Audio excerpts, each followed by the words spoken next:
சங்கீதம் 149. அல்லேலூயா! கர்த்தருக்கு புதுப்பாட்டை பாடுங்கள். பரிசுத்தவான்களின் சபையிலே அவருடைய துதி விளங்குவதாக.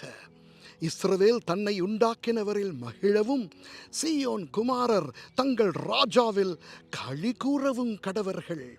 அவருடைய நாமத்தை நடனத்தோடே துதித்து, தம்புரினாலும் கிண்ணறத்தினாலும் அவரை கீர்த்தனம் பண்ண கடவர்கள்.